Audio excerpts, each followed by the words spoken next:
আমরা আবার আওয়ামী লীগ করবো কিনা এটা ভেবে দেখা দরকার। আমাদেরকে কেউ গ্যারান্টি এনে দেখ যে আওয়ামী লীগের এমপি মন্ত্রী নেতারা ভবিষ্যতে কোনোদিন জামাতিদের বা হাইব্রিডদের দলে নেবে না।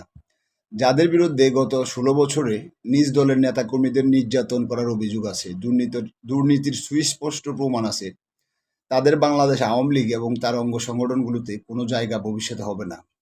এতে আমার ব্যাংকে টাকা আসবে না, আমার কেউ স্যারও রাখবে না। কিন্তু আমি এটা এজন্যই চাই যে উপরে যাই বলেছি সবগুলো কুকীর্তি ঘুরে ফিরে একটা 15ই আগস্ট 5ই আগস্ট ডেকে আনে। কারণ প্রতিপক্ষ ওইসবকে পুঁজি করে তিলকে তাল করে মানুষের মাঝে মুক্তিযুদ্ধ বঙ্গবন্ধু সম্পর্কে বিদ্বেষ ছড়ায়।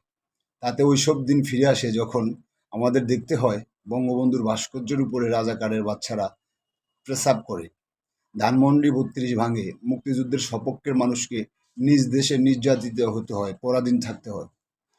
যদি এভাবে এই শুদ্ধতা বোঝাপড়াটা না হয়, তবে আমি আপনাদের গ্যারান্টি দিচ্ছি যে এসব ভয়াল দিন আবারও ফিরে আসবে।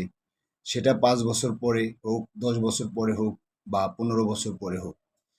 আমি একজন সামান্য মানুষ।